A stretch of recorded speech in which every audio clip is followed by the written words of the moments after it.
Good morning and welcome to Two Dudes in a Bible, the podcast that you have been waiting for. I am your host, Pastor Ren Shuffman, and joining me is my co-host. What is that? Breaking news. This just in. Oh, no, my co-host is this Justin. Gotcha. All right, my co-host is this Justin Heckel right here. We're excited to have you on. I'm excited to be on with you. How are you doing this morning? Doing fantastic. How about yourself? I am doing great. My city is doing great. There is a parade in 30 minutes because of how great my city is doing. That we're just like, our city should have a parade because we're awesome.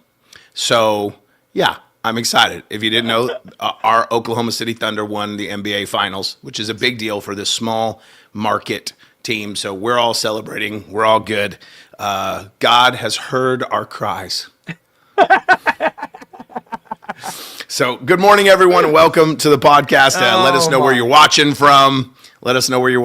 Say hello, and you'll see the comments scroll on the screen. This is a live recording. You know, it's funny that you said this is a live recording. Live in front of a live studio audience. Dude, we need a laugh track. Right. I can do that. But I feel like Andre the Giant right there. We need a laugh track. You are the laugh track. You are the laugh track. If you don't understand that reference, find another podcast. Yeah, that's right. I've thought about starting doing interviews only with other Justins and calling it This Justin. And being like, this Justin does this for a living. That's fantastic. Would you guys watch that? This Justin. All just famous Justins or Justins doing important things. Only Justins. Because what Justin has found is that all Justins are the same. They're practically the same person. They're the same. It's a glitch. And if you ever had that, the conspiracy theory that we're really just in like a glorified video game, you know what I mean? Where you got the background characters that are just, that are cycled. Like that's it. Justin was like that. Just do one Justin and just cycle their looks. Keep it moving. Right. Yeah, keep it moving. All Justins. Right. Well, what is it called? Non-player character? Oh, NPC? yeah. NPC. You guys are non-player characters. We just walk around like. You're like, I'm a good husband. I'm not a player. Have you seen the video? Have you seen the videos where guys walk around like they're an NPC? Oh, nice. Oh, they took my Chewbacca away. Oh. All right, guys. Well, let us know where you're watching from this morning as we jump into the podcast today. We'll try not to be NPCs. We'll try to be players in this podcast. Yeah, go ahead. I do have a question. Do you think Gangnam Style is a Jewish song? Why would it be a Jewish song? Because it says Oppa. Oppa. Oppa Gangnam I think that's Greek. Oh, that's you're right. Greek. You're right. Oppa. We say oy vey. Oy vey. Which is like, oh, brother. Like, what the heck? It actually means whoa. Whoa. In the Bible, when it says woe unto you, actually that would be oy vey unto you. It just doesn't land the same in English. Oy vey unto you. Oh. Whoa. Like your song, woe to the one who gets between the lion and his bride. It would be oy vey to the one who gets between the lion and his bride. We're so doing a Jewish version. L'chaim, oy vey to the one who gets between the lion and his bride. Right? We're getting all It's on sale on Spotify. Do Jews do sales? I guess it would rack in the money faster. Yes. You could get one song for $5. You can get two songs for $15. It's a deal. It's a Jewish.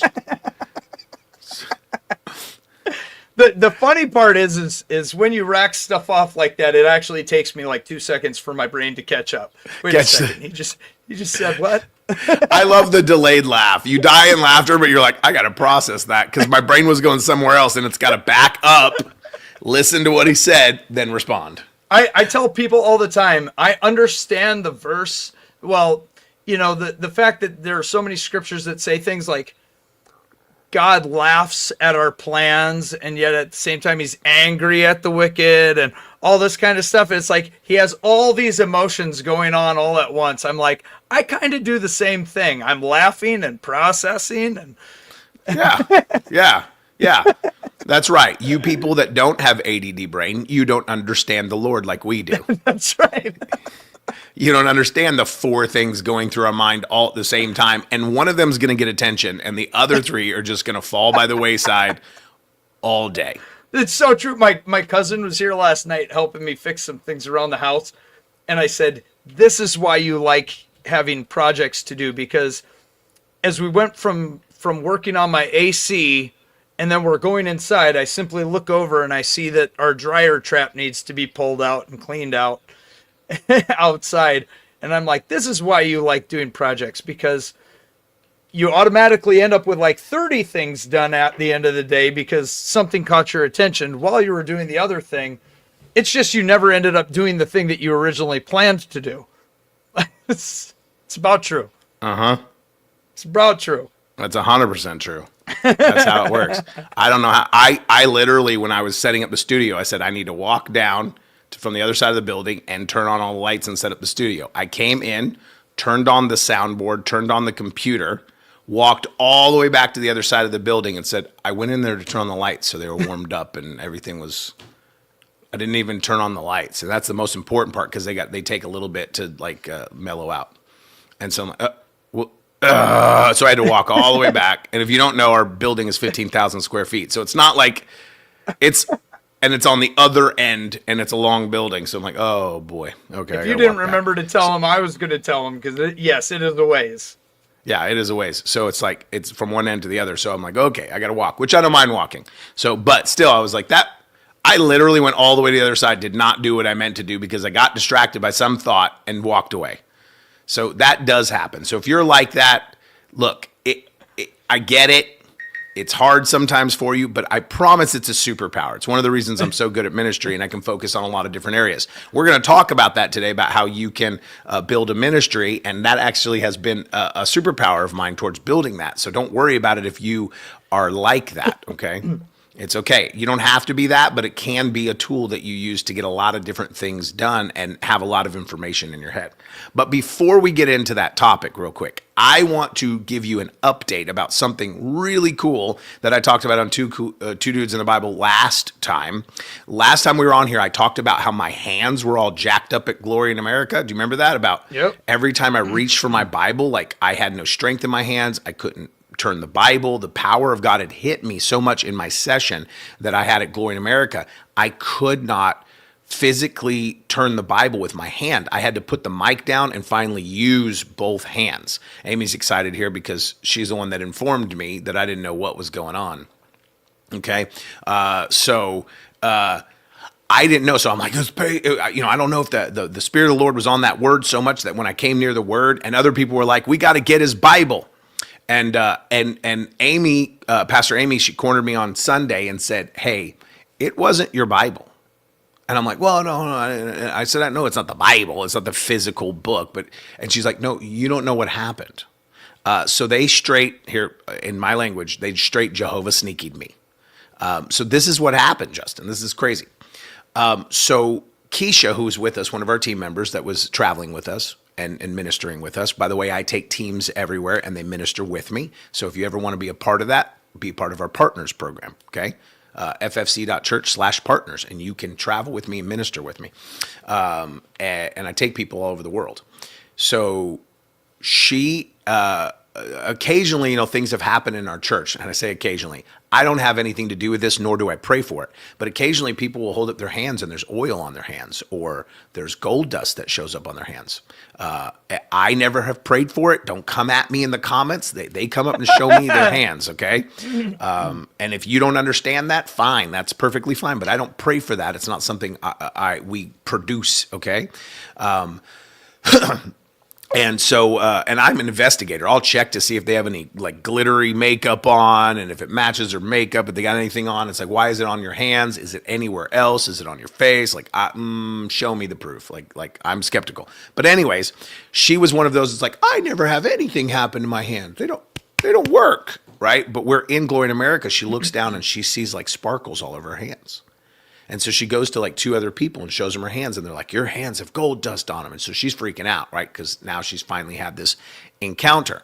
And so she feels the Lord tell her that she needs to come lay hands on my hands and anoint me.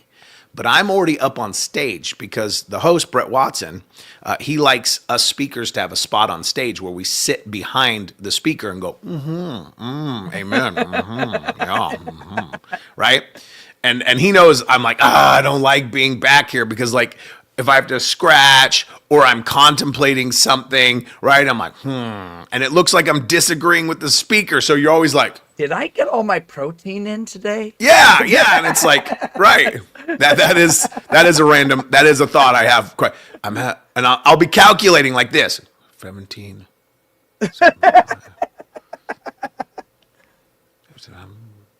Yeah, and I'm like, oh, I'm on camera. Right. So like, but I'm already up there. I'm on the stage, you know, I'm there. And so she chickens out. She's like, I don't want to go up there. I don't want to interrupt him back there and say, I need to pray for you. And so she's like, so she chickens out. So she asked the Lord, can I give it to Amy, Pastor Amy, and he give it to her? Can I transfer this to her? And she's like, I'm going to do it. So she goes over, lays hands on Pastor Amy's hands and prays and releases whatever she's carrying on her for me. And then Pastor Amy, I did not know this, but right before I spoke, Pastor Amy comes up to hand me my books and my shirts, my merch stuff, so I could show everyone and tell everyone about the stuff that our merch table and what we have, the books and the oil and the shirts.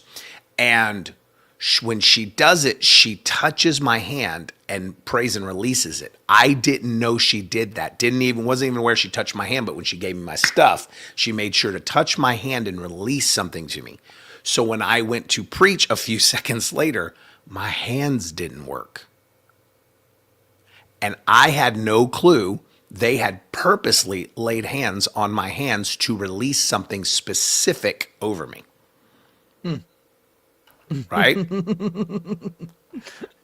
Yeah, that's a common phrase that happens in my church. If I'm standing around, they're like, fix your face. And I'm like,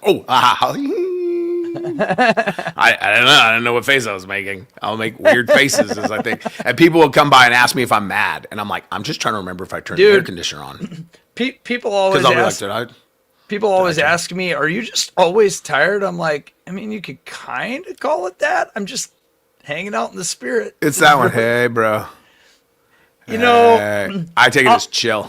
I'll just say in a different world, they think something different. Yes, I was going to say in my unredeemed state, they called it something else. They called it something not tired. And now I have to tell people it is 9 a.m. Hey, Justin. Hi. Hi. Now I have to say it's only 9 o'clock in the morning. It's only 9 o'clock in the morning. This is not that. This is that which the prophet Joel spoke. In your old age, you will look like you're dreaming. Really, I'm just resting my eyes. That's the dad conversation right there. I'm not tired. I'm just resting my eyes. All right, so in that crazy cool, right? That's wild. So they touch my hands, and I love stories like that. Why? Because you can't make them up. You can't program them. It couldn't have been an emotional reaction by me. It couldn't be, I thought that I got something, so I mentally tricked myself. There can't be any of that. I was unaware that they had done anything, and they did not make it clear. So they got to watch their prayers have an immediate impact on me. And that's rare that I have a supernatural response to someone else praying for me. It doesn't happen often for me. So that's very rare. And so I just thought that was a crazy story. So I just wanted to share that and update awesome. Since last time. But what we want to talk about today is a little bit differently. What we really want to jump into for a few minutes is both Justin and I have the unique privilege of starting stuff from scratch with no clue what we're doing. It's a beautiful, wonderful thing of going, hey, how do we begin ministries? How do we effectively grow a ministry from nothing to something with no real resources, with not with a program, not with a kit, not with a organization, right? Where you're, like there's a lot of church planting organizations out there that will, take you through the process, or you can join a network, so to speak. And they have all these sophisticated, like we've planted, 5,000 churches. Just come grab onto our pre-done templates, right? There is that, which is super helpful. Yeah, it's Very super helpful. Super helpful. I haven't just visited Pakistan a few years ago. I visit every year, so I'll be back in November. Hallelujah. Yeah, maybe you didn't watch the news where I was sitting with the Speaker of Parliament just 6 months ago. I was yeah, go look that up. But when we started the ministry, we started it from nothing. It was a Bible study in our house. And so I give some wisdom to pastors. I've spent a lot of time, it's been a lot of our conversations like, hey, how should I do this? What should we do about starting ministries? And so one of the things I've always said, and then I'll let Justin jump off into his advice. But one of the things I've always said when pastors come to me and said, hey, what's the one thing I can do in the natural? Look, I got lots of supernatural advice for you on how to handle the supernatural side. What doesn't happen often is you get the natural advice that you need that's effective. And so one of the things I've said, if I want to give you the number one tip for what you can do if you're starting a church, okay, or starting any ministry, or starting a business for that matter, okay? This applies to pretty much anything you start from the ground up. You will be stunted waiting on other people to know what to do. Okay, it will stunt you. It will delay you. That is not a God delay. That's a you delay, because you are not prepared for the promise. Okay, if you need to be prepared for the promise, if God calls you to fight giants, you better know how to battle. Like you better know how to swing a sword. You should not wait until you get to the fight to learn how to fight. That should not be the day you learn how to swing a sword. Oh, this sword is pretty heavy. I didn't think it'd be this heavy, but I'm sure it'll all work out. God's for us, right? You need to be prepared ahead of time. And so what I tell people is this, they go, how do I recruit tech guys that can figure out how to go live? No. In my church, when I started, someone said, what's the best natural advice you can give me? I said this: know how to do everything yourself. What? That's where the ADD kicks in, because I can learn everything and then be bored and move on. Okay. And so it's like, know how to run the camera, know how the sound system works, know how the lights go, know how everything works, learn how to run the sound, then train somebody who doesn't know how to do it. You will take years to get your audio onto live stream because an expert hasn't showed up to do it for you. And so you just don't do it. You can pause, learn how to do it, and then say, you over here, come here. Let me show you how I did this. Now you push the buttons from now on. And so I never delayed anything. We went live. We had great audio. We hung lights. I know where every cable, button, switch, I did it all myself in the beginning. Now we have a full tech team, and I go in there, I'm like, what have you guys done? You've changed everything. I don't know how to run this. Because I have capable people that in the beginning, I trained where the button was. Let me give you a great example of stunting someone's growth and what I did that was bad. I had a great sound guy several years ago. I had a great sound guy, ran sound great, mixed everything really good, EQ'd everything, understood highs and lows, like knew what he was doing on the soundboard. I went out of town. It was the first time I went out of town. I checked the live stream. There's no audio. Okay? There's no audio. And I'm like, hey, the live stream audio is not working. They're like, no, the PA is not working. They told me after the service, they had no sound system. You want to know why? The audio guy, our audio guy, and the rest of our leaders knew how to run the soundboard and all of the sound equipment. They didn't know where the power button was. Oh my gosh. They didn't know where the master power button was. They were switching like crazy. Every Sunday morning I came in, turned on the ACs, turned on the sound system, so the sound booth, so everything was on and powered on, and they came in and run it. I would come in and switch everything on, like turn on the lights in the church, turn on the AC, turn on the sound booth power, main power. They didn't know where the master power was. I had never showed them. There was no PA. Oh, there's a sermon in that about knowing where your source comes from, right? Okay. So, but it was one of the best things because they felt so like helpless. Like they're like that was the worst feeling ever, scrambling around, freaking out. We don't have a PA. And they said, we will never do that again. We will learn everything in this booth. There will be nothing we wait on you for. But because I did not train them fully and I kept control of that, they didn't know how to do everything. So I tell people, learn everything, learn how to do all of it, and you will never wait on someone capable. You'll just wait on someone willing. And you train them and then release it to them and let them run it. Yep. And that's been wonderful for us too, because, we've started in our house and we've been in our house. We've gone through growing, shrinking, growing again, but growing with people who can lead and stuff like that. And when I say lead, most of these people are super hungry people for the Lord, but I don't know if they've never stepped into leadership or just that people never had them on their leadership teams. But I when I saw them, I went, "You're amazing. You love the Lord. You minister well. Just on your own." And so it's like, I love taking them and handing them the reins on things.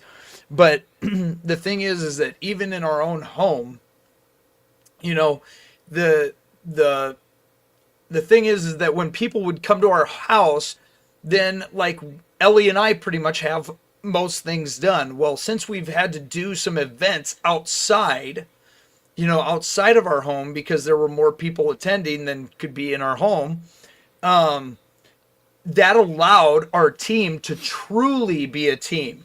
Like we've handed out outreach to them and things like that, but in these events, they had to help set up and they had to help tear down. They had to help really be security and do things like that because it's not just in our house where we have everything already put together. Yeah, you got to learn how to put it together.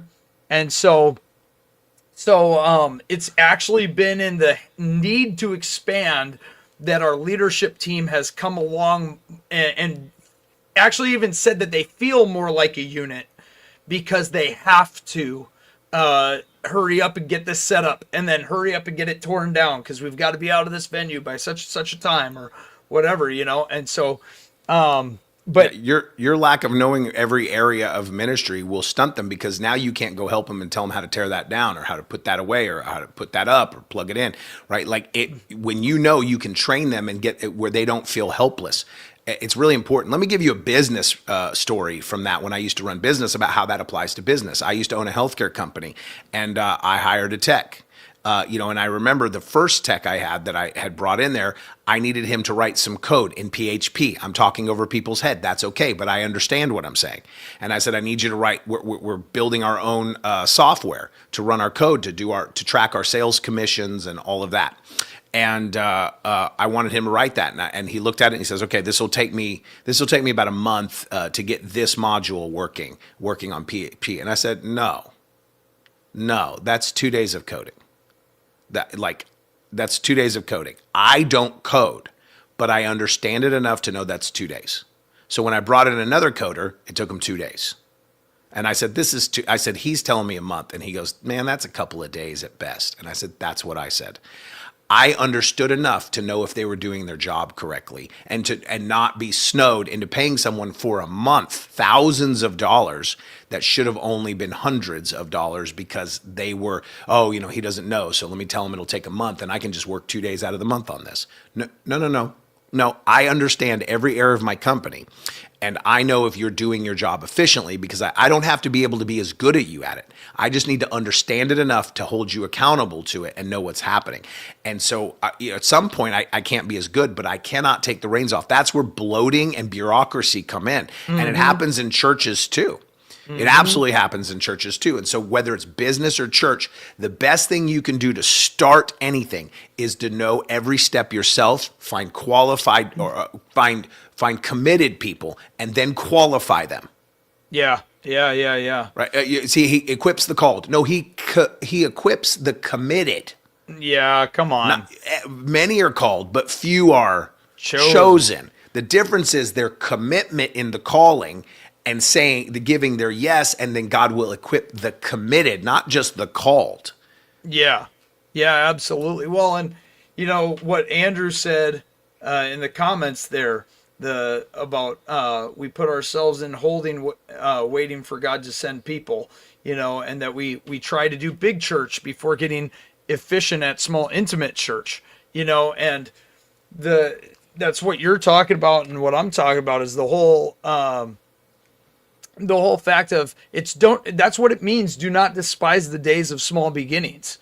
Because otherwise, like, hey, there's just this big machine that runs, but I have no idea how to do any of it except for this tiny little piece. So then how are you able to actually tell people, how are you able to direct people on what should be going on? Or when there's a problem, how are you able to help troubleshoot if you don't know how things are done? And so it's so much easier in the long run. It's actually easier to do the days of small beginnings.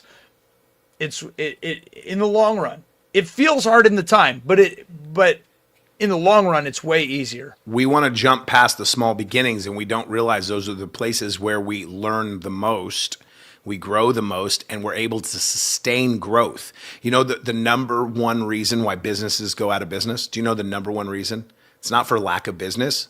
It's growing too quickly, past what they're able to manage, because they grow outside and they don't know how to manage everything. They don't know how everything runs. They don't have the skill set for the next level. And so it's very important to know how to run everything at your level, but it's also important to have a vision of what's next and to prepare for a promise. So most businesses are not prepared for success. They want success, but they're not ready for success. Most ministries are not ready for success. Why is my church staying small? Because you have a small leader mindset. Mm-hmm. Because if it gets big, it'll close. Mm-hmm. Right? It'll fall apart. And so we have to make sure that we're preparing for growth, right? I want 1,000 people to show up. Are you prepared to handle 1,000 people walking through the door? No, we would be absolutely overwhelmed. We don't have a parking lot team, and we don't have a greeting team for that. And we don't have, we don't have enough visitor cards for 1,000 visitors to walk through the door. We'd be out of visitor. Like, you're not ready for that. And let me throw this out. There are a lot of people who are even ready for that, and the truth is that they end up being in a church they don't really want to be in because they didn't have anything set up to really disciple people. They didn't have anything set up to say, hey, this is our culture, right? You've got to have leaders that can actually walk with people and disciple people, and that are able to pass on the same DNA as what leadership is. It's like we all carry the same DNA. We don't do it all the same way, but we carry the same DNA. And without that, I mean, you can be great at the program side of things. We've got the parking lot greeters, and we've got the, we've got the coffee shop thing down, whatever. You can have all the cool stuff down, but if you don't have people who can disciple and walk with people, then the culture starts falling apart, and it becomes a place where even a lot of times the leaders don't want to be there that much because they go, oh, I just hate dealing with so-and-so. And it's like, man, I want leaders that go, man, it's not fun dealing with so-and-so, but I'm honored that I get to walk beside them. And, I'm honored that the Lord is letting me walk with them through this time of their life, or something like that. It's like, if you don't have leaders who want to do that, that culture is going to get tough. Yeah, I agree with that completely. And that's one of the things, is setting the right culture that draws people into community inside of your church is going to be vital to seeing anything succeed that you build, is to know your culture and be able to cast that vision for your culture, and really promote people why they should follow you. If you don't have a good reason for them to follow you, then they're just going to wander from place to place. They're going to wander back and forth with whatever is serving their immediate need. Yeah. Rather than them serving the needs of their community, they're going to serve their immediate need. Like there are a couple of things that I know what to expect when I step into FFC every time. I know that, first off, everybody expects the supernatural to be happening. I also know that they all have sound advice. Like, a lot of them have sound advice. It is a large percentage of your people have sound advice to give people. So it's not all just like, hey, let me prophesy words over you, and if they're fun sounding, then it must be a good prophecy. Like, they actually know how to weigh things, is what I'm saying. They know how we to have weigh wisdom things. and discernment. Yeah, you can Yes. say we have a team of people that are wise, right? And so it Yes. shows the culture that we value wisdom, not just the supernatural, but wisdom. Yes, and then Christopher has to throw out that, yes, Ellie will be laughing. Anytime she's there, she will be laughing. We all know what to expect when the heckles arrive. The heckles will get the chuckles. That's what happens. I'm just going to say there may or may not be more costumes that have been ordered. Oh, we're going to have so many costumes. Ellie and her costumes. That's fantastic. I'm excited. I'm excited. You know, I'm acting like, oh my gosh, but really I'm super excited. but If she comes out in a giant pizza. I'm like Amazon. I'm like, what is this? Honey, why are you spending so much money on Amazon? It's important. What did you buy? You're right. It is important. Okay, I take it back. You're right. I see that. I see that now. But another thing I'm going to say is that I know that when I step into FFC, there are not that many people that are there to just sit around. People are active in your church. Like, and that's incredible to see. People are active.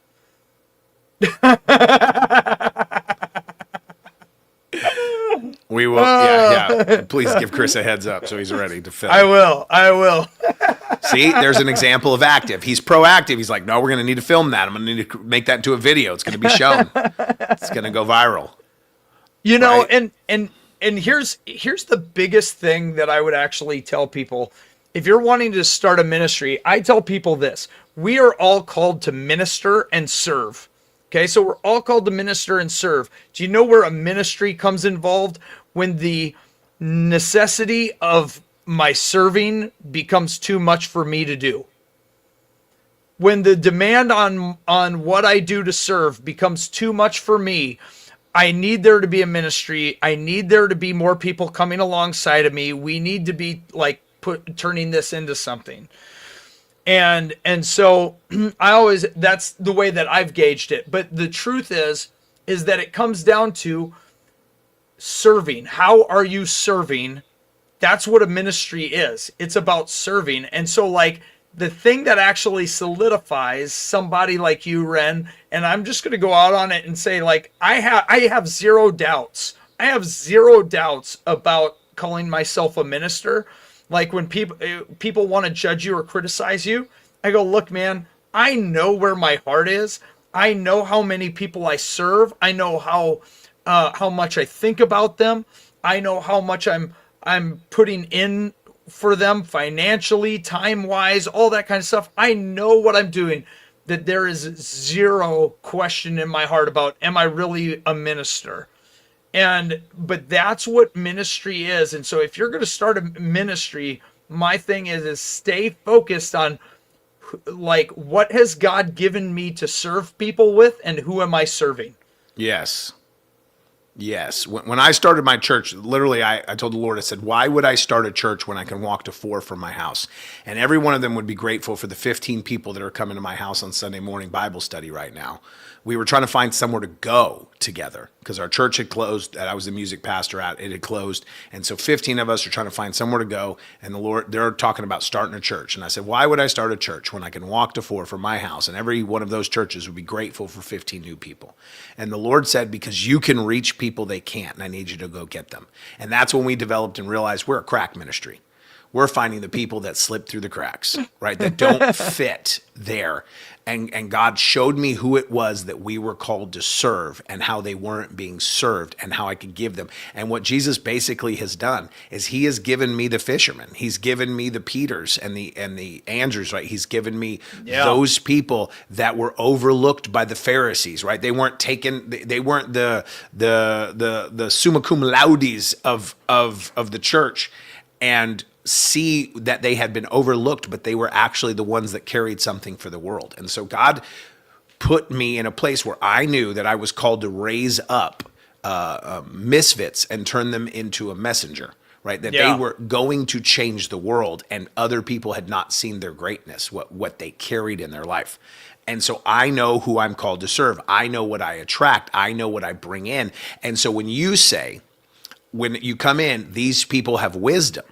These people, they have something valuable to share. They were rejects and misfits everywhere else. But I saw the diamond underneath, right? I saw the gold buried in the dirt.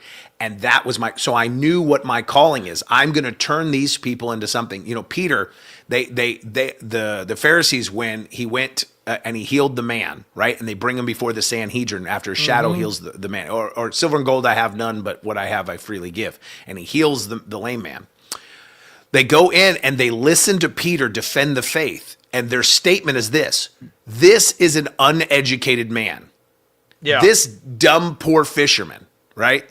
This is an uneducated man, but listen to what he says. It's clear he's been with Jesus. So all of a sudden they're like, this guy, he was not raised by a rabbi. He was not picked by a rabbi. He's just a fisherman. Why does he talk like he's some kind of theologian now? Like, where did all this wisdom come from? It's obvious by the way he talks compared to his background that he has been with Jesus. And so the question is for me, what I'm called to do is take people from their background and make it obvious they are with Jesus. And all of a sudden you're going, you have so much wisdom. That was not always, man, you must have been born with a high IQ. You must have been born with did you get a degree? Do you have a PhD? I've been with Jesus. My pastor led me to Jesus, and he showed me how to grow that way. And so that's my niche, right? That's my niche. Yeah. That's my thing that God has got. Everyone, niche. You remember when we were a kid, it was niche, right? Yes. Yep. When I was a kid, it was a niche. And I was like, we got to have a niche. When did we get so like proper? Niche. It's French, you know. It's French. Oh, French. Well, you know, it's interesting because I was talking to someone the other day that you know they're kind of they would tell you, I keep dipping my toe in with God, and then I keep kind of backing out a little bit and then going in with God, and I'm talking to this person. I'm like, listen, you need to understand how much you know very well how much God has done in your life, and you know what you're doing in life, and they do basically like social work style stuff, and but they came out of the places where they needed social work, like where they had been in trouble with the state and all this kind of stuff for a long time, and so they do a lot of this case management stuff and whatever. And so I was walking them through how Dr. Mike Hutchins does, you know, Isaiah 61 verses 1-3 is like his main thing, right? The Spirit of the Sovereign Lord is upon me to preach good news to the poor. And it goes down talking about the brokenhearted and how he's here to bind them up and everything, right? And I got to this point, I was reciting this to her, and I said, I got to all who mourn in Israel, he will give a crown of beauty for ashes. I said, that's what's happened to you. He took you from ashes and he's given you a crown of beauty. Like, look where you are now and how many people you help now. Like, he took your ashes and gave you a crown of beauty. A joyous blessing instead of mourning. Look at the blessings you have and the blessings that are upon you. A festive praise instead of despair. But then there's this. In their righteousness, they will be like great oaks that the Lord has planted for his own glory. I told her, I said, look, it is the ones who have a testimony that came out of ashes and now have a crown of glory. They have a testimony that they become righteous oaks that he has planted, and they're immovable. And she's like, oh my goodness, that is me. And I was like, that is you. You just need to give your yes completely to Jesus, because you're doing all the work. You're doing all the stuff. You love people very well, but you just need to actually stay in it with Jesus and believe that he actually has that for you, you know, and that he's given that to you. So as a leader, we might say that who you raise up will be rooted. Yeah. Yes. That's what it is. It's like, it's taking those who they've been in the ashes and they have a testimony now, and it's like going, hey, you have actually been called to be an oak of righteousness. because you know where you came from and you know the troubles that people like you are going through. You know what they feel like and what they're thinking. And so you know how to help them too. Right. And one of the most dangerous places to be as a leader is to be at the place where you forget what you came out of. Forget where you came from. Forget where you once were. What happens is we get super Christian and we get super Christianese, and we forget that other people don't even understand our language. Okay, a lot of times, want to start a church, make sure that you're not talking above people's heads, or you're at least explaining what's above their head. But don't forget where you came out of, because what we'll do is start going, this person, look at them. They're just, week to week falling back in the same old mess. You used to do that too. But You used to do that. And I am one of those that I'm real quick to remind them of what they put me through. Don't you for 1 second dismiss right. that person because they're difficult. You were the most difficult, and I didn't give up on you. Right. And here's the reality is what I see in ministry a lot of times is one of the things you can't do as a pastor. This is the most important as a pastor. Let me just, and then you can jump on that. Yeah. Is this is the most important thing in the pastor is don't forget what hot mess you were in the beginning, because here's what happens is you will start to dismiss people when nobody dismissed you. Okay. And what you will do is you will forget the story.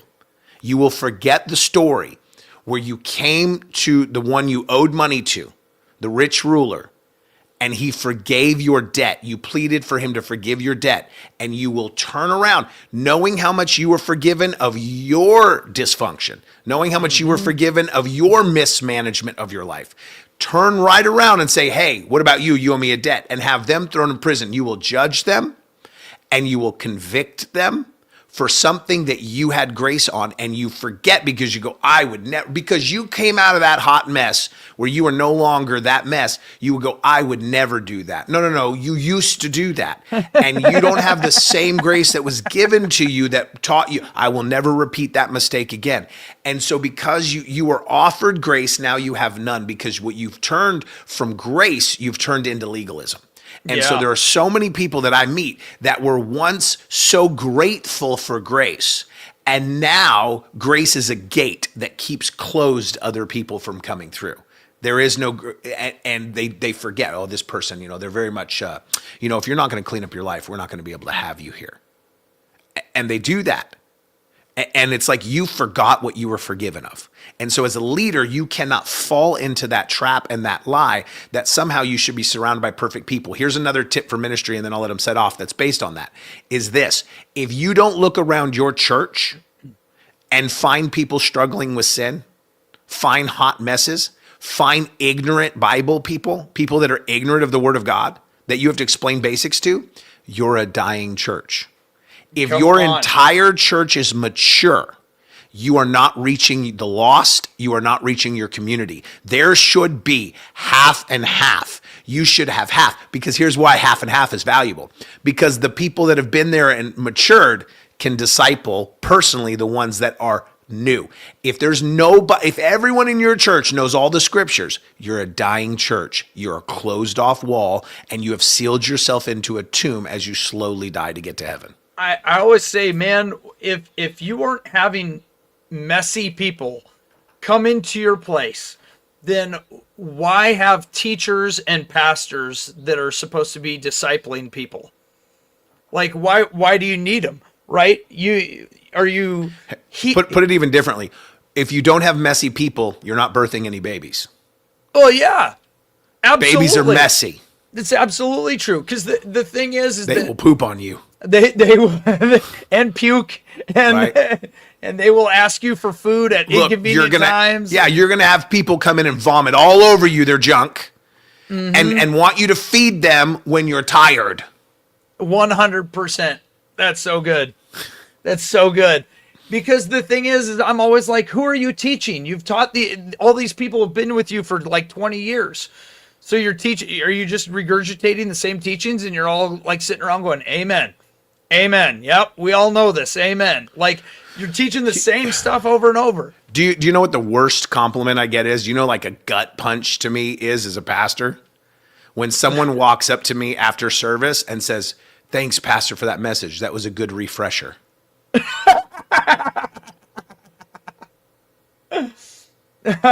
need to be reminded of that sometimes. I'm like, get out of my face with your refresher business. Well, because it's basically like, I don't know if you know this. You said it well, but I know all that. I knew it. I knew it. I'm glad I heard it again.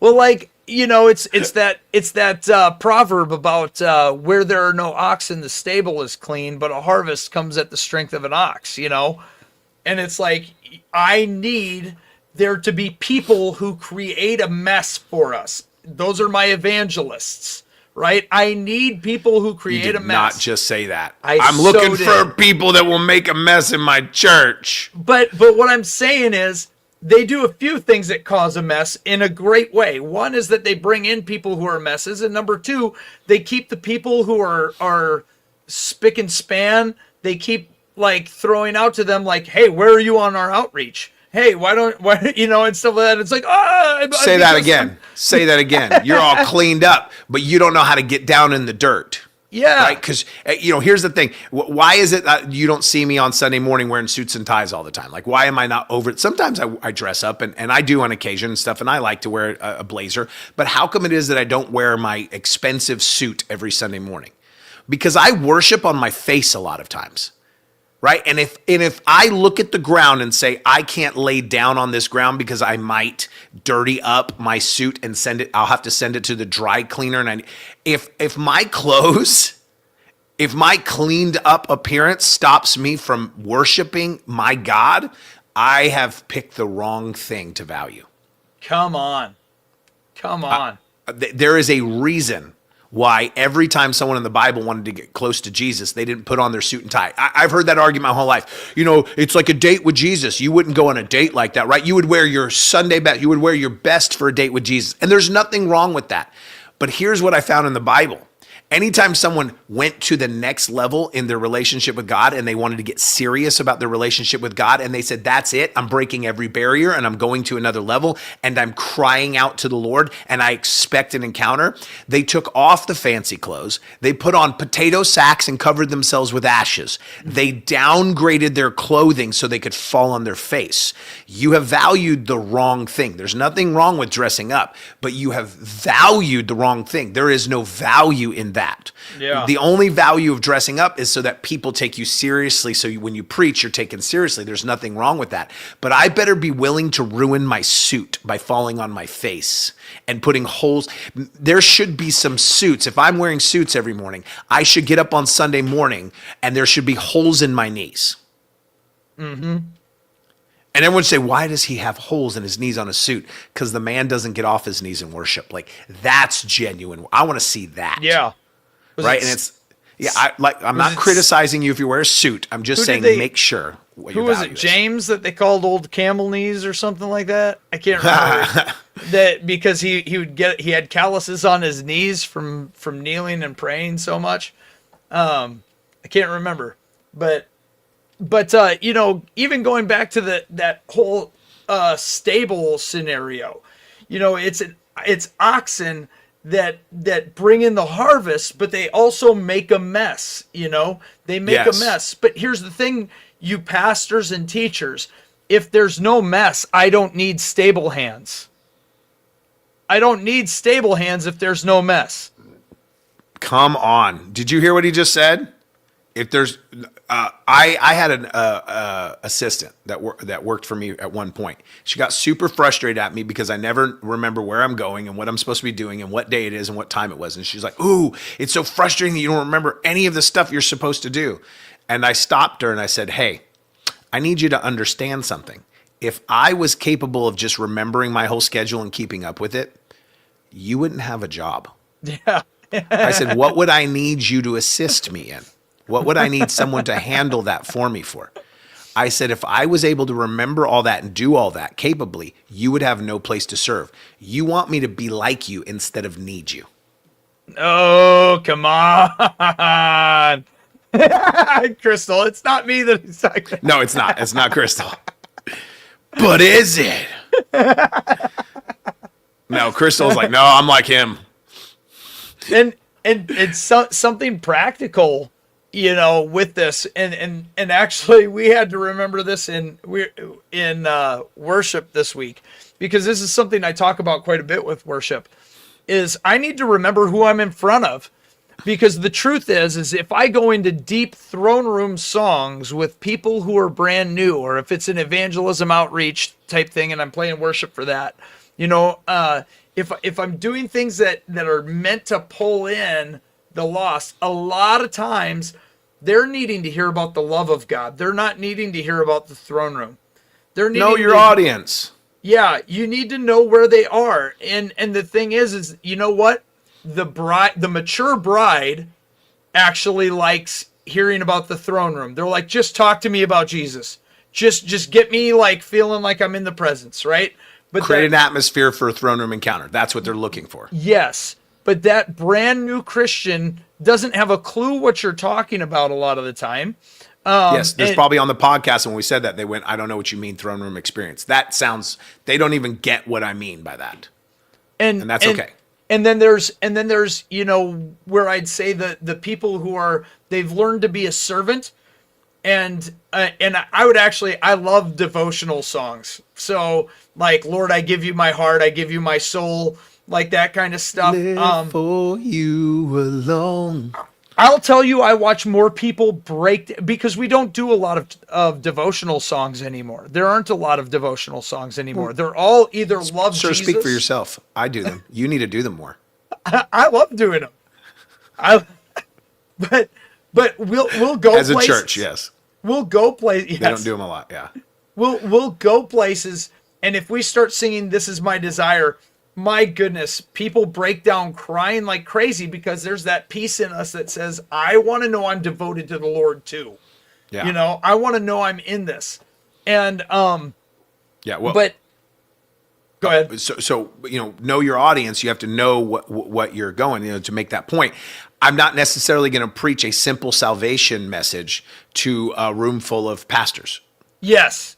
Although maybe depending on what pastors, I might have to, that might be the better, but that would not be when I preach that message, right? Like, and I'm not going to stand at Pakistan to 100,000 people that have come, Muslims, to hear about the gospel and talk to them about pastoral. I'm not going to give the message we're giving today about building a church to those 100,000 that have never heard the gospel. Like, I need to know, where are they? See, because when I say know your audience, what that means is, where are you in the journey of your relationship with God? Where can I meet you in that journey? And what is your next step? It doesn't do any good if I tell you how to climb a mountain you're still a mile from. You need to know how to get the mile. You need to know how to get where you're at. Do I make a left turn or a right turn to get where I'm going? Well, once you get there, you're going to go into the city and make a left at the first. I'm not there. I don't know. I'm at a fork and I need to know to go left or go right. And you're talking to me about when I get there. Yeah. I don't know how to get there, and you're ahead of me. And so it's know your audiences, know what step they're on, and speak to them there. So as a leader, someone who's building something, know where your people are. I had that happen when we first had a church. We had a Wednesday night, and we were doing very simple stuff. And people that were more mature got very frustrated. Why is it so simple? And why are you talking so simple? Because you'll talk over these ones' heads. I remember, here's one a good example. One of the husbands of an elder at our church comes up to me, and it was Rabbi Shoshana, and her husband came up to me, and he goes, this is very early in our church, and he goes, you're not a shepherd, right? Like, you're not a pastor, like a shepherd pastor. He goes, you're not a shepherd, right? And I went, mm-hmm. And he goes, you're an apostle, like you're apostolic. I don't call myself anything, but this is what he's saying, right? And I went, shh. Mm-hmm. And he goes, so why do you call yourself a pastor? Why don't you call yourself an apostle? I said, a couple of reasons. I said, one, we're a new church, and a lot of these people are unchurched. They don't know what that word means. And if I go, I'm apostle, they'll go, They know what the word pastor means. That's a minister in general to them. Not only that, they might tell somebody that has been in church a while about and then that person goes, oh, there are no apostles anymore. That guy's a heretic. Leave. And then they leave. And you don't know. They don't know anything, so they don't know. And they're like, oh no, I don't want to. I don't. Right. And so I'm like, they don't know what that word means. And I Yeah. said, they wouldn't get the difference anyways. You're mature, you get it. Just, I use pastor as a general term, meaning minister. I'm not a shepherd, a natural shepherd, but I am, so, and he went, oh, I get it. And I'm like, if I go by these things, I'm going to lose them. They're not ready for that step yet. And so it's important we know what step they're on, know your audience, know where they're at in their journey so you can take them to the next step. If you want to be successful, don't be talking to them 10 levels ahead that they're not at. They won't get there. And again, what does all this come down to? It all comes down to what we said at the beginning. It's about serving. It's about how am I serving these people? How am I serving this person? And so it's like you have evangelists that bring people in the door, and they get other people to get people to come in the door and all that kind of stuff, right? They stir the church. Ben does a fantastic job of stirring the church of FFC. He does a great job of stirring them to, hey, get people in the door, and not only get people in the door, who's going to connect with them once they're in there. And so it's like, you've got to have people that are willing to do that, but also people who are willing to say, hey, so let's walk through where you're at right now and what you're going through.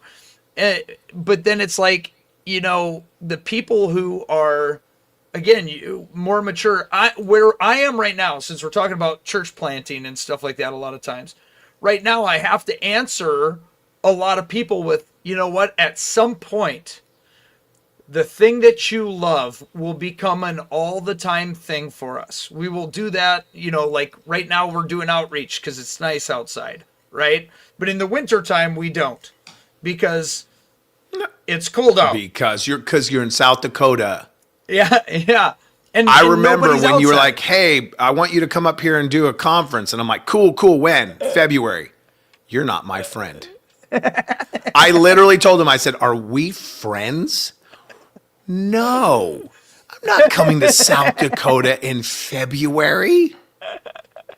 And then you did. No, I didn't come February. You moved it to March. Oh, and there was still snow. There was still snow because that year and I'm was like, horrible. I have been duped. I was like, oh, it's springtime. It'll be fine. It's not fine up there. No. It's not fine. Springtime just means that the snow is compacted harder. It's a misnomer, really, because there's no springiness. It is hard snow. It is hard snow. Terry makes a great point. He said South Dakota is basically like North Dakota. It's just a liar. South. It must be warm in the South. Birds fly to the South. They're alive. There's nothing South about it. It's just less North Dakota. That's what. There's North Dakota and less North Dakota. Less North Dakota. I told Justin when he first told me he moved to South Dakota, I was like, who moves to South Dakota? Okay, first of all, Sioux Falls is beautiful. It's absolutely beautiful. And the summer and the spring and stuff is gorgeous. But I said, who moves to South Dakota? No one moves to South Dakota. You know how you end up in South Dakota? You're driving somewhere else and your car breaks down as you go through. And it's so cold, you have to build a shelter around your car to survive because there's no one there to fix it. No one lives there. And so all of a sudden you have a house and a car and you're in the garage you built around it. And then you live in South Dakota because there's nobody to fix it. I guess we're here now. I guess we're here now. This is where we live because we got stuck with a broken down car. That's how South Dakota got populated. Chris nailed that misnomer. Misnomer. Misnomer. Man, I can't even. Oh, but like where were we going? That was a good rabbit trail. I don't care. That was a great rabbit trail. But it's like at some point, because it's like, well, we have malls. You can go to the mall during the winter, and there are people there during the winter. And it's like, this is true. You can. So you can go do outreach in the winter in different ways. But what I said was, at this point, though, we are small enough. We don't have the people. We don't have the manpower. We don't have the time. We don't have the resources to always be doing outreach as a program and always be doing discipleship as a program.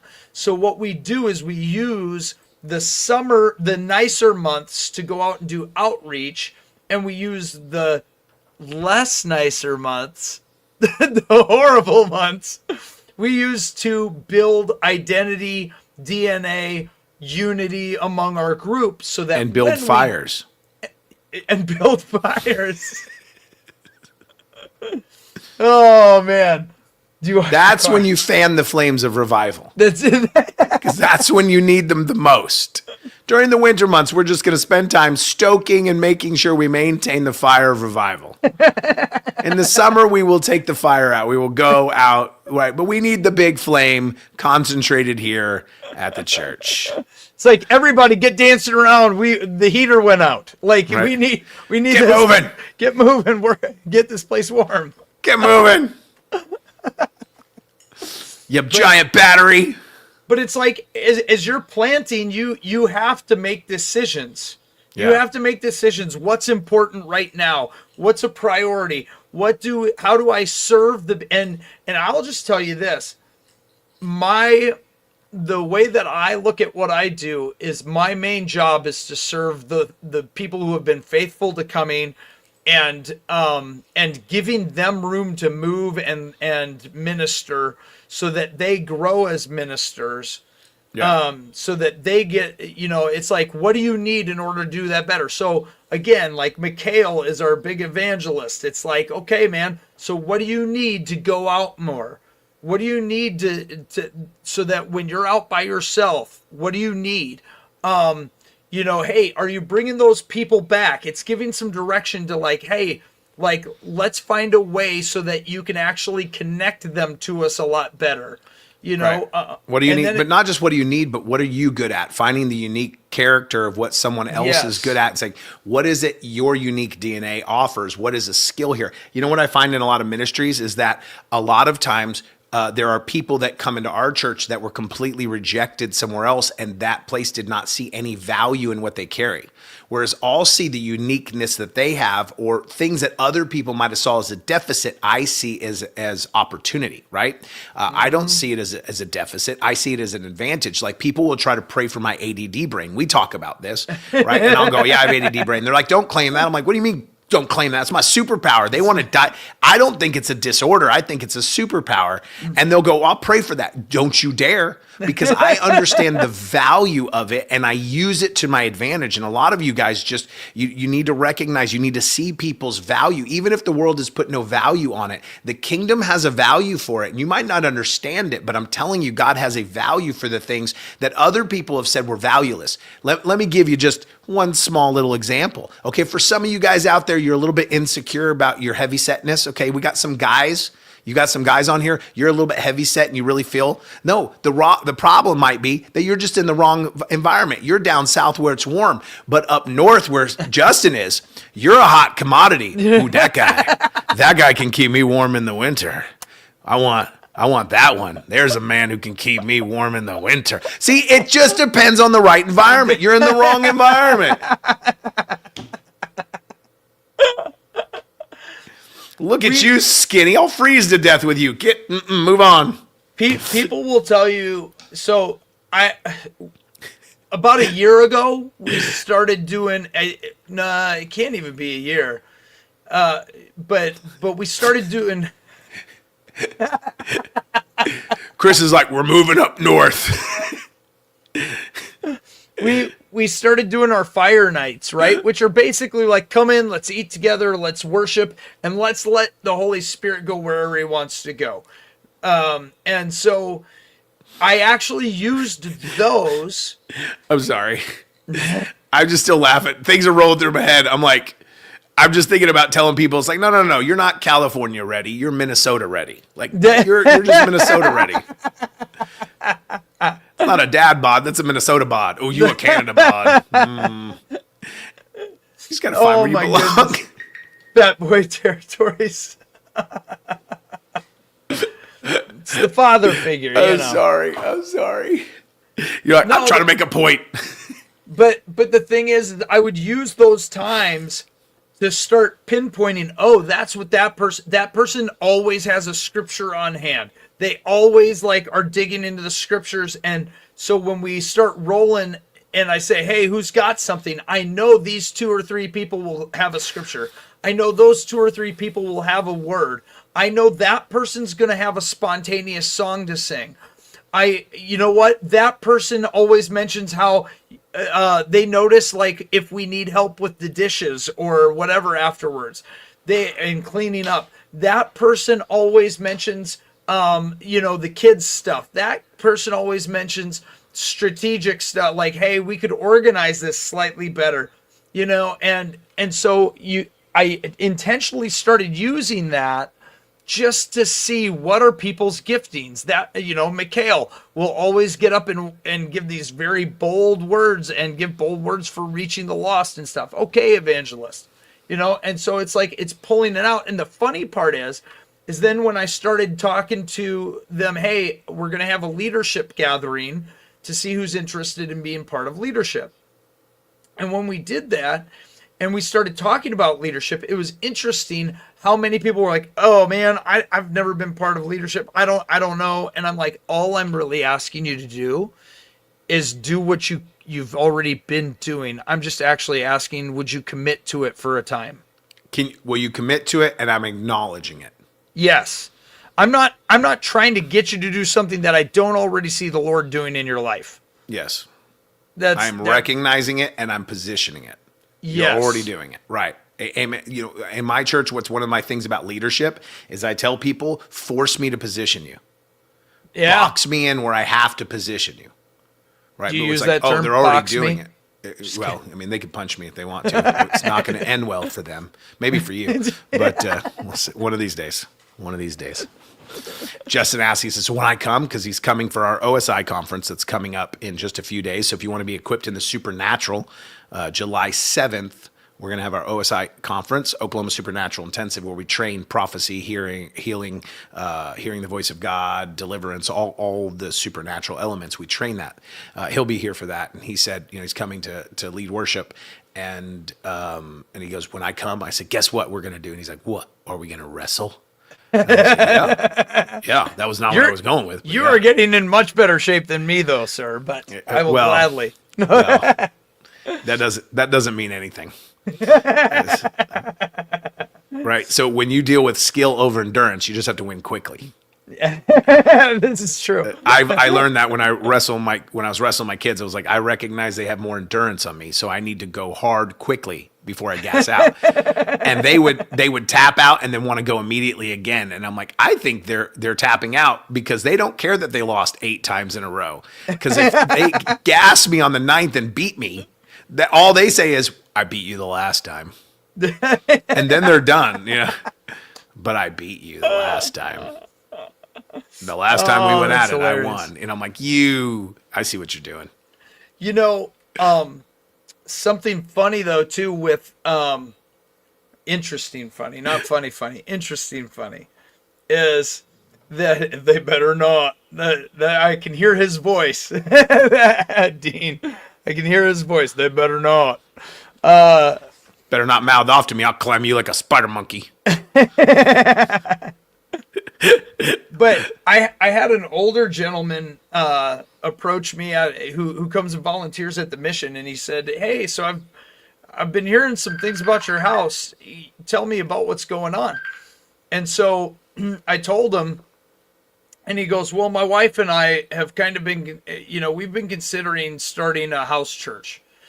And my thing is, I don't care if you want to have church in a house, have it in a regular church building, whatever. But he was like, we've been talking about having a house church, but we just don't know how that looks. And he's an older gentleman, and he's like, we just really like a lot of the older songs.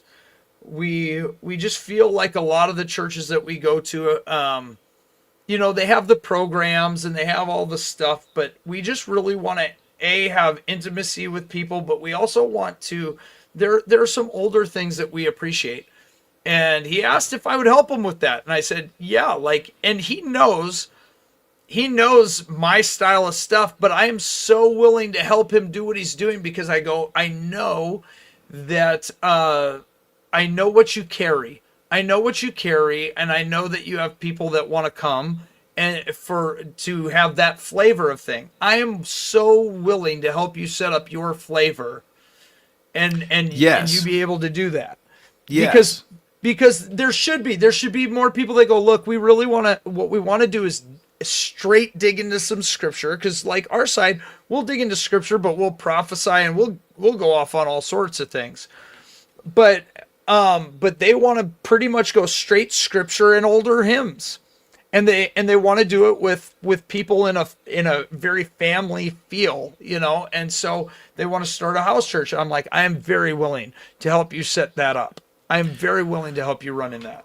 One of the best things I've done for my people, I think, is that if you come to our church, you'll go, man, you guys got a lot of like programs and ministries going on that most churches your size don't necessarily have that many, right? Like you have a lot.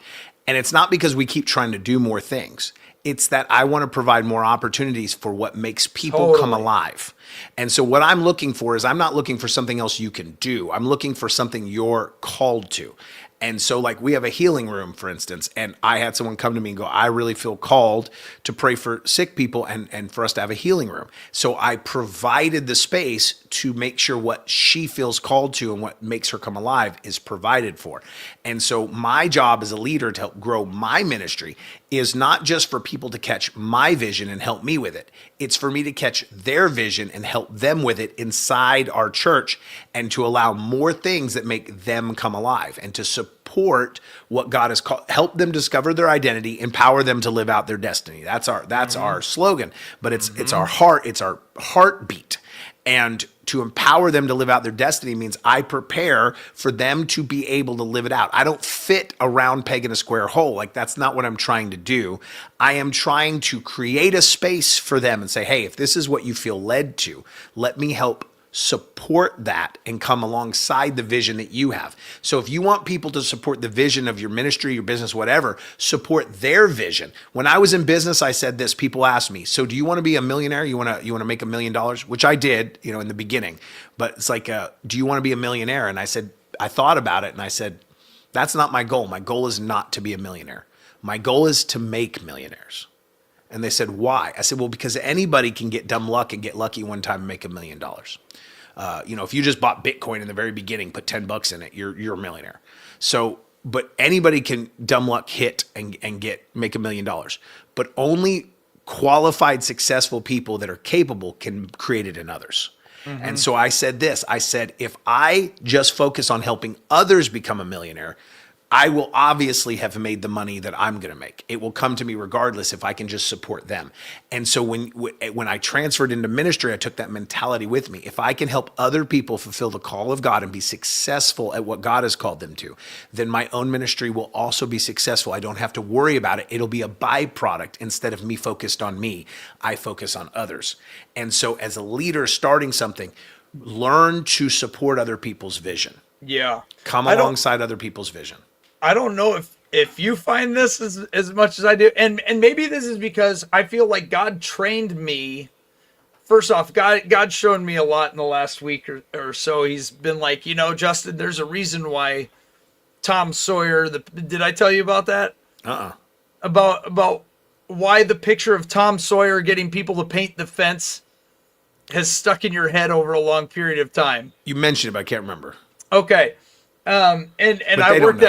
I worked at a pizza place for and we would make taco salads and things like that. But I'd constantly find things like the taco salad or whatever that they'd tell me, hey, I made it. And I'd go, oh, I don't know how to make that. I had worked there for almost 4 years. I knew how to make everything. I just was lazy, right? So, but the Lord goes, Justin, do you not see how even in your unredeemed state, I was building you to be apostolic? Because I was training, I always was building into you how to get other people to do the work, right? It was not about you doing the work, even when it was for selfishness sake in your unredeemed state. But now you just get other people to do the work because you actually take joy in watching people participate on the fun. You could go do it all yourself if you wanted to, but you have way more fun when other people are participating. And so I was always building that into you. But here's something I've noticed with that is that I often don't have visions and ideas of my own. It's just a really weird thing. And something else is that the Lord, we were in a ministry where it just came through leading worship. But I mean, we'd bring in guys like Will Hart.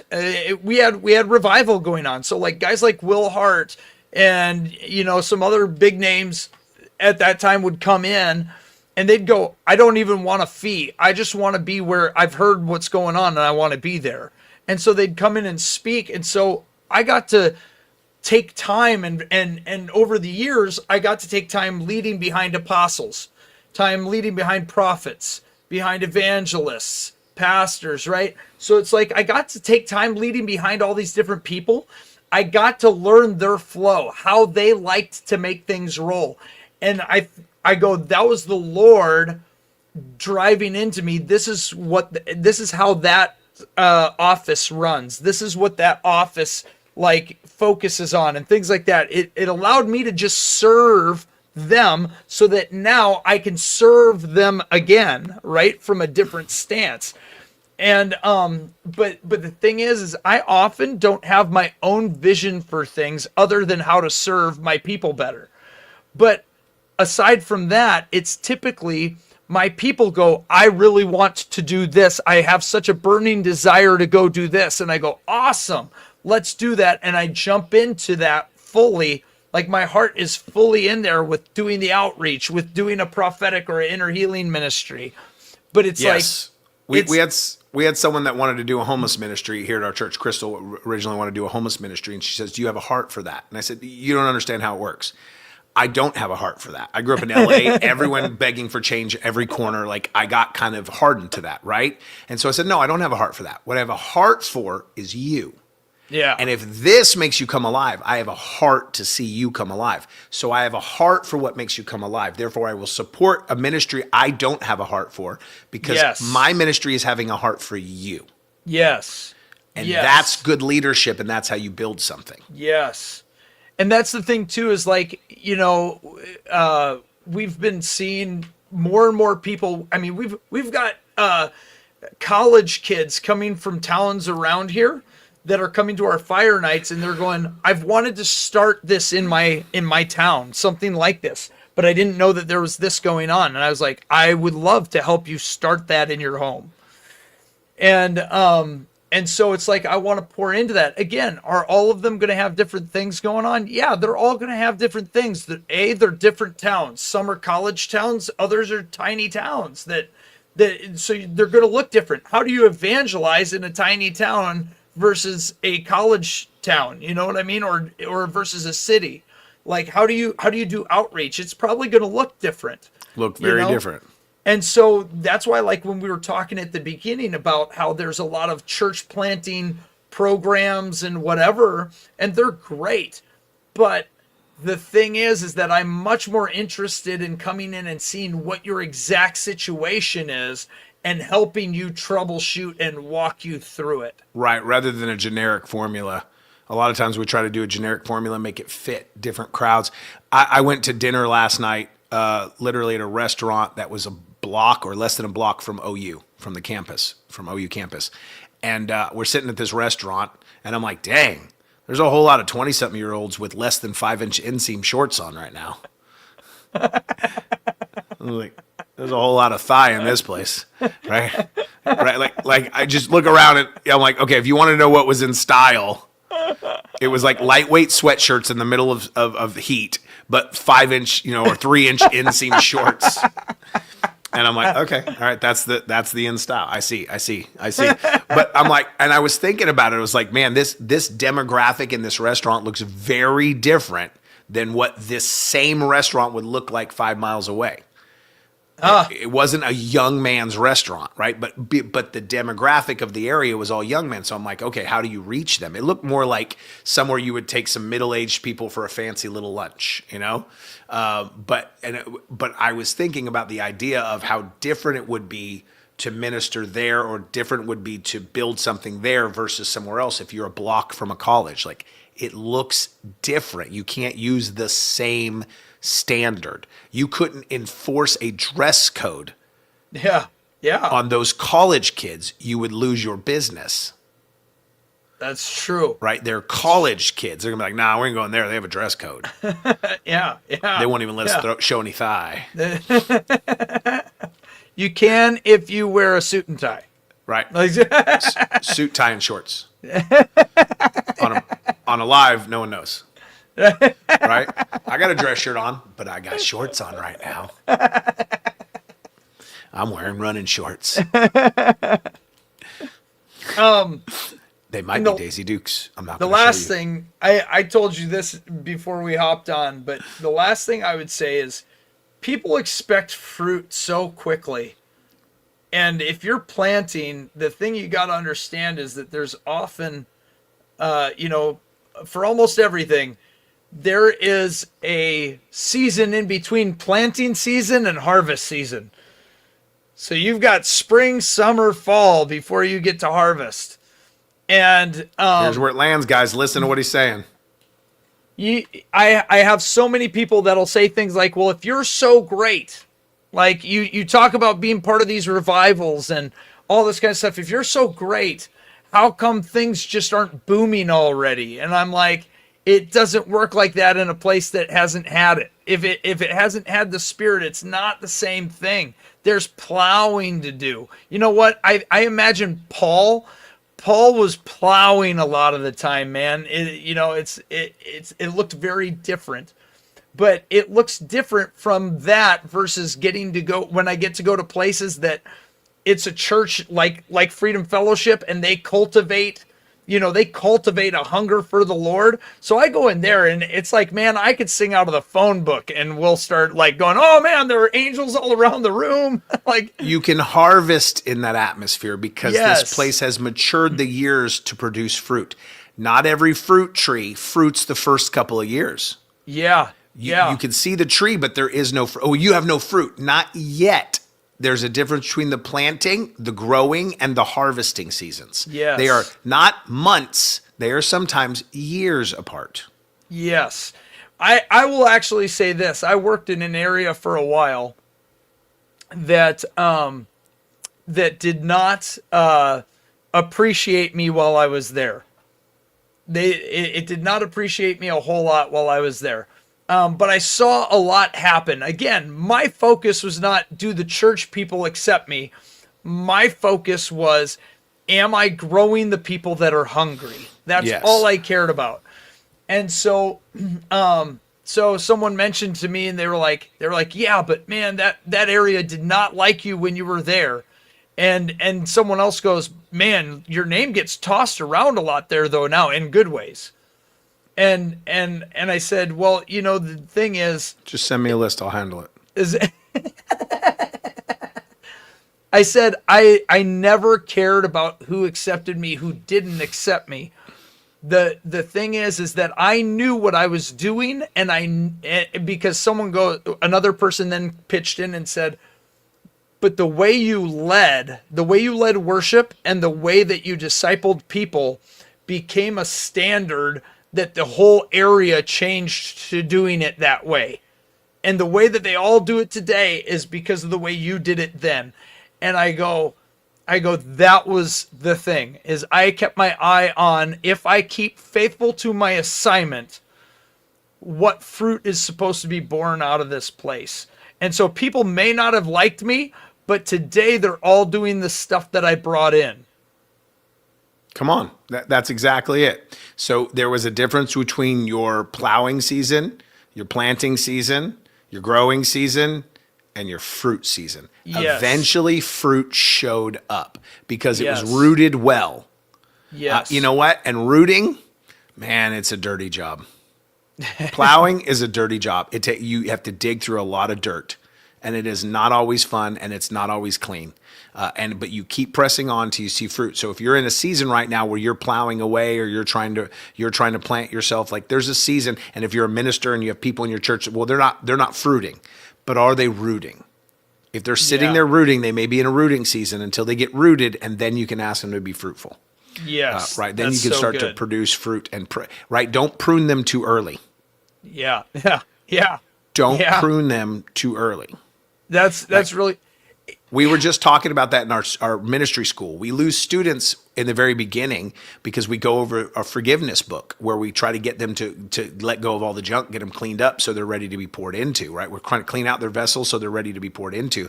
And what we realized is they're not rooted and matured enough to deal with the worst trauma of their life initially.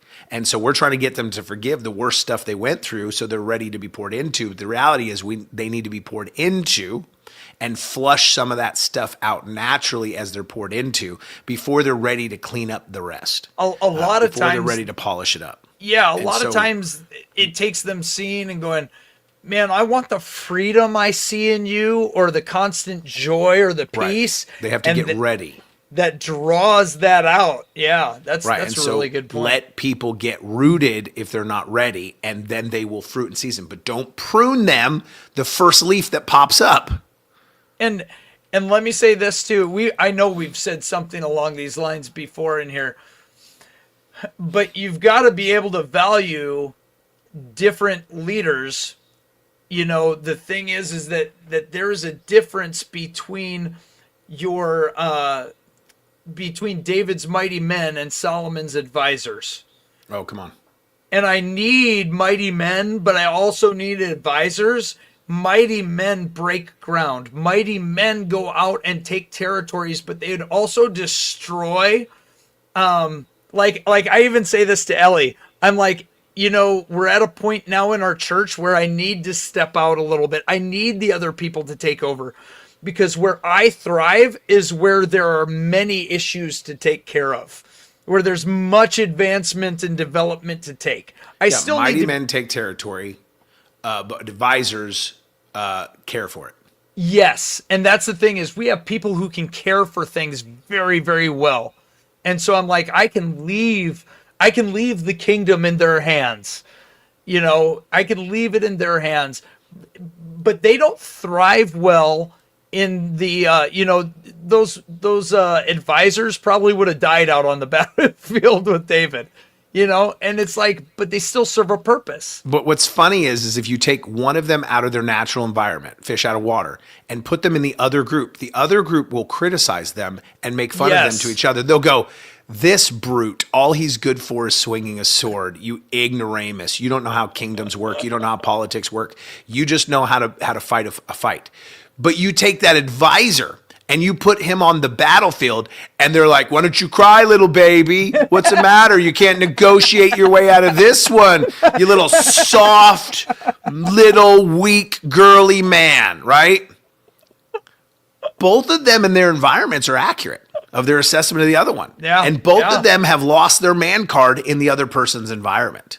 Yeah. So sometimes you're just not in your environment, and you're surrounded by people that do not understand the uniqueness or the position that you're called to in your life. So you're trying to be more advisory when you're called to be a warrior, or you're trying to be more of a warrior when you're called to be an advisor. Like, get in your right place in the kingdom.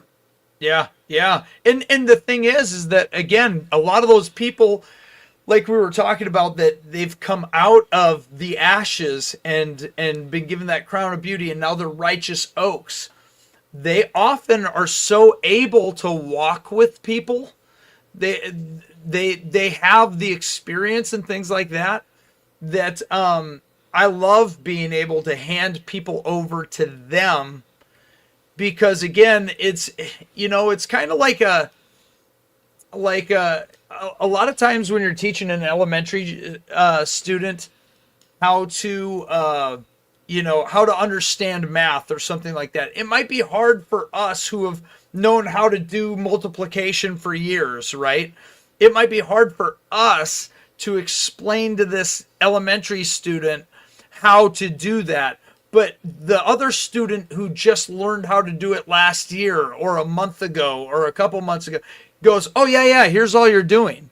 And to them it's very easy to break down, because that revelation's still very fresh to them, you know, whereas we've gotten a lot of things funneled in. And so it's why I love authentic church, the thing is that in a lot of churches, we have people who've been walking with the Lord for 20 years, or we have people that are brand new. And that's not how a family looks, though. A family doesn't just have parents and children, or grandparents and children. There's grandparents and aunts and uncles and parents and other aunts and uncles and cousins and brothers and sisters.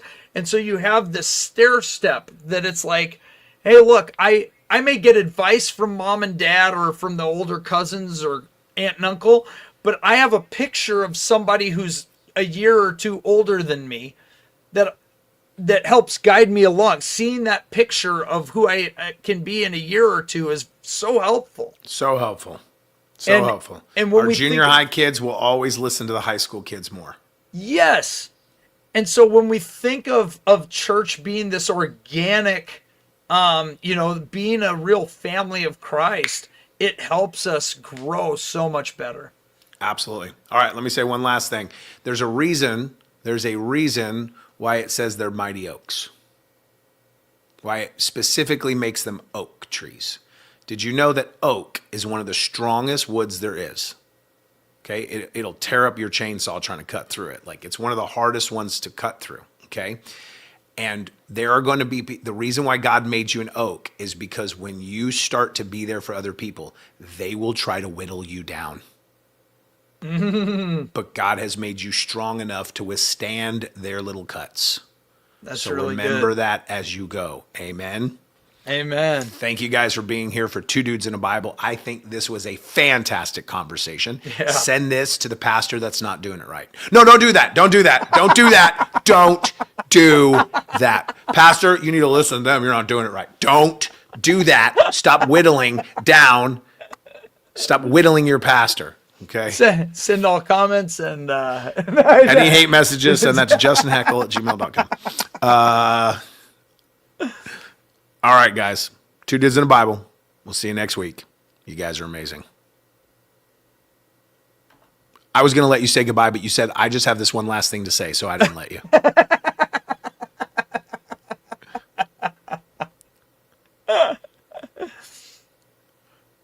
Oh my. I look forward to seeing Chris too. I said you have nothing else to say. Stop talking.